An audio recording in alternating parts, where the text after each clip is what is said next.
Hello students, today I am telling about the first chapter of the short story The Gold Watch.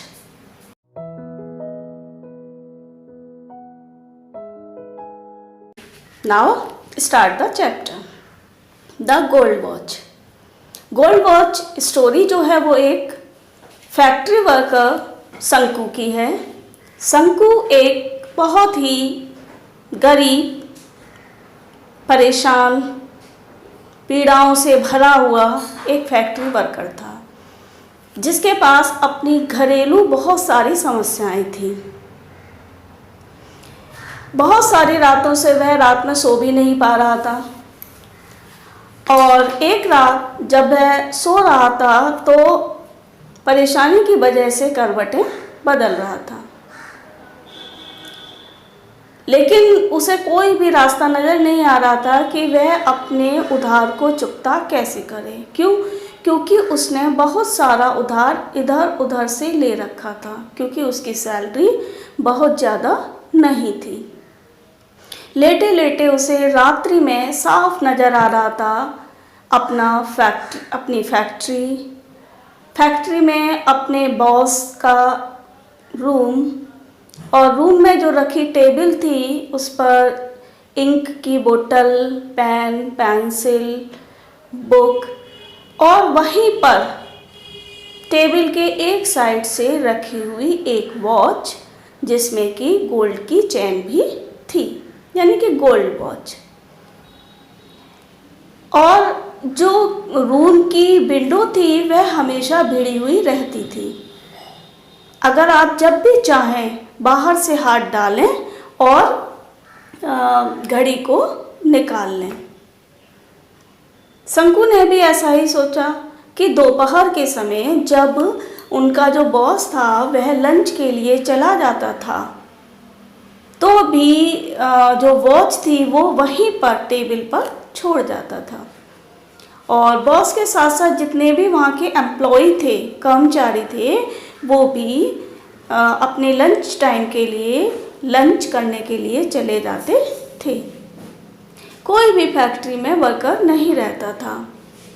उसने पिछले काफ़ी time कोशिश की कि उस गोल्ड वॉच को वो चुरा ले, लेकिन हमेशा ही वो असफल हो जाता था, कभी डर की वजह से, कभी कायरता की वजह से, कभी किसी न किसी वजह से।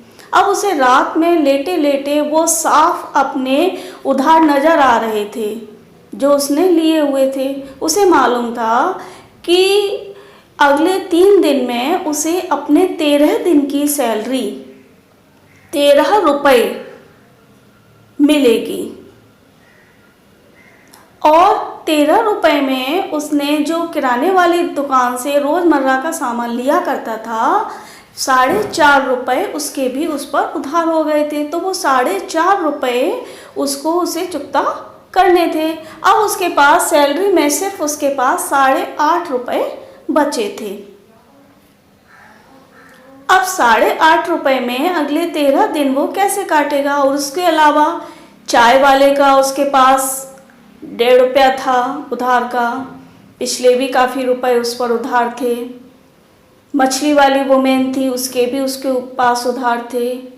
और तो और पिछले महीने उसकी माँ की जो बरसी थी, बरसी पर भी उसने 10 रुपये अपने यहाँ लोन में से उसने उधार लिए थे। लोन का जो मालिक था वो था लोनप्पन से उसने 10 रुपये उधार लिए थे, जिसमें उसने 5 रुपये तो चुका दिए थे, लेकिन अभी भी 5 रुपये 6 पैसे ब्याज की दर से उसे चुकता करने थे। इसके अलावा उसे अपने बच्चों के, बीवी के खर्चे भी करने थे। बीवी ने कुछ पैसे उसे उधार भी दिए थे जो उसने अपनी बच्ची की कमर की करधुनी बनवाने के लिए रखे हुए थे, वो भी उसने अपनी बीवी से उधार ले लिए थे, वो भी उसे चुकता करने थे। अब वह सोचता था कि इतना सारा उधार है उसके पास, तो बच्चे 8.5 रुपये में वो कैसे महीने को पार लगाएगा। उसने सोचा क्यों ना मैं घड़ी चुरा लूँ, तो घड़ी 15 रुपये की तो कम से कम बिकी जाएगी, जिससे कि उसके पास 22.5 रुपये के लगभग हो जाएंगे और उसका जो खर्चा है वो महीने का निकल जाएगा। उसकी परेशानी में थोड़ा सा उसे हेल्प मिल जाएगी। इतने में उसकी पत्नी आती है और उसे जगाती हैं कि क्या आज काम पर नहीं जाना है। और शंकु जो था वह अलसाई हुए मुद्रा में उठ जाता है कि हाँ हाँ जाना है, लेकिन वह मन से बहुत परेशान है। अपने उसकी जो सूर्य की रोशनी थी उसके सिर पर चढ़ाई थी, बिल्कुल मतलब काफ़ी टाइम हो गया था। उठा, सुबह के सारे काम किए और अलसाए हुए परेशान स्थिति में वो फैक्ट्री के कपड़े पहनकर तैयार भी हुआ। जब वह फैक्ट्री के लिए जा रहा था तब उसकी पत्नी ने फिर से उसे याद दिलाई कि बच्चे के उस पर बॉडी पर फुंसियाँ हो गई हैं, तो उसके लिए तुम्हें मलहम लाना है। शंकु जो था बड़े ही बिल्कुल अनजाने ढंग से पूछता है कि किस प्रकार का मलहम, कैसा मलहम। तो पत्नी थोड़ी सी नाराज़ होती है और नाराज़ मुद्रा में देखकर कहा कि तुम्हें दिखाई नहीं देता कि इसके पूरे शरीर पर फुंसियाँ हो गई हैं और ये मलहम कम से कम उसे 3 दिन लगाना पड़ेगा। शंकु ने कह के बात को ख़त्म कर दिया। हाँ, मैं वापस आऊँगा तो लेता आऊँगा। फिर शंकु चल देता है। बीवी उसकी फिर से टोकती है कि सुनो, अगर फैक्ट्री से जब वापस आओ तो केले लेकर आना, क्योंकि जब रात को बच्चा रोता है तो मैं उसे दूध नहीं दे पाती हूँ। फिर उसने उसके पेट की तरफ निगाह करते हुए देखा कि एक और बर्डन उसके ऊपर आ रहा है। मीन्स उसकी जो पत्नी थी दोबारा से प्रेग्नेंट हो गई थी। शंकु अपने आप को कोसता है कि इसके जिम्मेदार वह खुद है और उसने एक और बर्डन अपने ऊपर ले लिया है।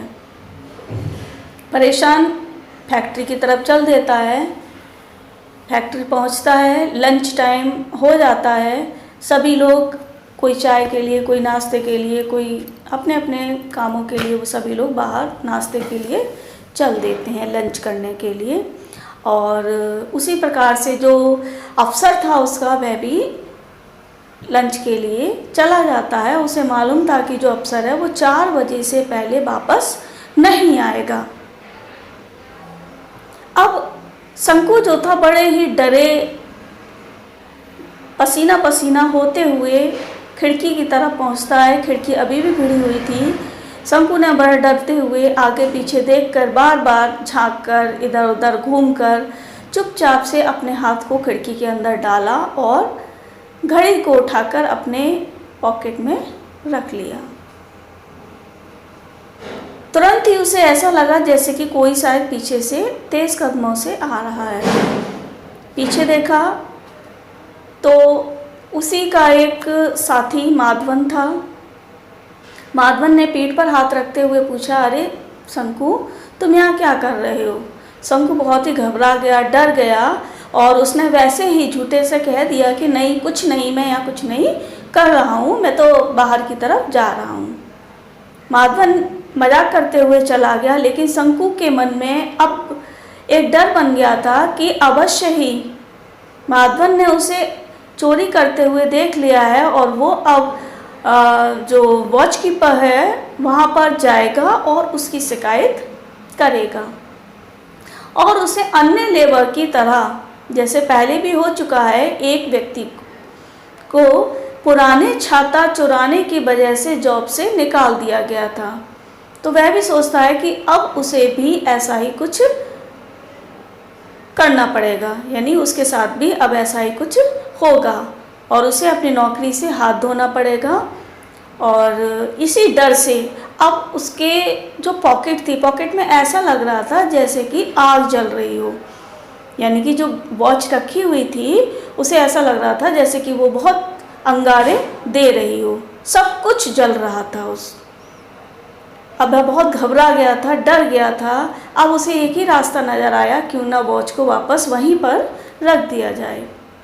वह जाता है और वॉच को वापस वहीं पर रख देता है और फिर गहरी सांस लेता है, फिर सोचता है अब जो होगा सो होगा, और भारी कदमों से फिर वह घर की तरफ चल देता है। और इसके साथ साथ इस चैप्टर के कुछ मोस्ट इम्पॉर्टेंट जो क्वेश्चंस हैं मैं इसी वीडियो में आपको बता देती हूँ, और डिस्क्रिप्शन बॉक्स में से इसकी PDF आप ले लीजिए, और मैं साथ के साथ भी अपने साइड से क्वेश्चन आंसर आपको बोलती चलती हूँ, जिससे कि आप उसको क्लियर भी कर लीजिए। जैसे फर्स्ट क्वेश्चन है इसका इम्पोर्टेंट है, वेयर डिड शंकु वर्क? शंकु कहाँ कार्य करता था?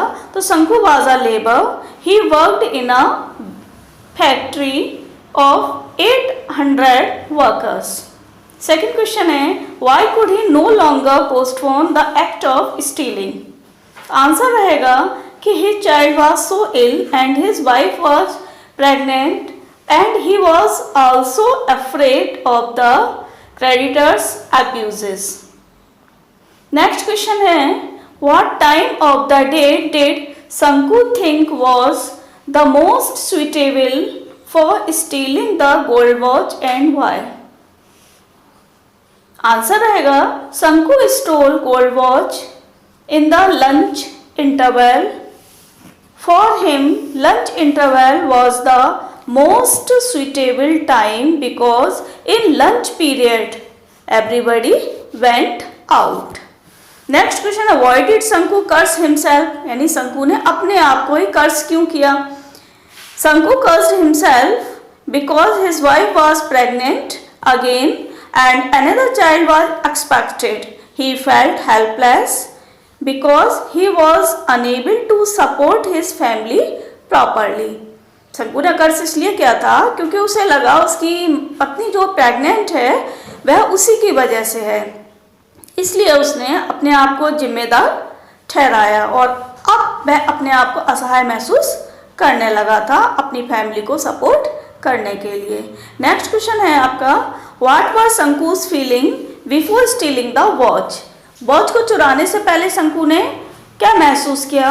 तो before stealing the watch Shanku was afraid of being caught, उसे पकड़े जाने का डर था, but get rid of debts and live in peace. Next question था आपका है, what thought troubled him after committing the theft? कौन से विचारों ने उसे परेशान किया चोरी करने के बाद? तो after committing the theft he was troubled by the thought that he would be scorned by the factory workers and his engineer and would lose his job. Next, what were his problems and how did he plan to solve them? तो answer रहेगा, he was very badly in debt. He needed money because he earned only 1 rupee per day by stealing the gold watch of the factory engineer. He planned to solve his problems. ये कुछ आपके most important questions थे और इसमें आपके short story में short questions ही आते हैं अब, और इसके लिए आप चाहें तो डिस्क्रिप्शन बॉक्स में PDF भी डाल देंगे, उसे आप निकाल कर भी क्वेश्चन आंसर को अपने सॉल्व कर सकते हैं, और साइड में दिए हुए जो क्वेश्चन आंसर हैं चाहें तो वहाँ से भी आप लिख सकते हैं। इसी तरीके से नेक्स्ट वीडियोज़ में मैं चैप्टर नंबर 1 जो आपका प्रोच का था उसके क्वेश्चन आंसर अभी हमने नहीं दिए हैं और सेंट्रल आइडिया भी नहीं दिया है आपको पोएम नंबर 1 का। नेक्स्ट वीडियोज़ में आप इसी में से मेरे वीडियोज़ में से ले लीजिए, इसके नोट्स PDF डाल देंगे डिस्क्रिप्शन बॉक्स में इसी तरीके से, तो उस का वर्क भी आप कंप्लीट कर सकते हो। और इसके अलावा अगर आपको किसी और चीज़ की आवश्यकता है, कोई प्रॉब्लम आ रही है सामने, तो आप कमेंट बॉक्स में लिखकर बता दीजिए, उसकी भी हेल्प हम आपको दे देंगे। Thank you.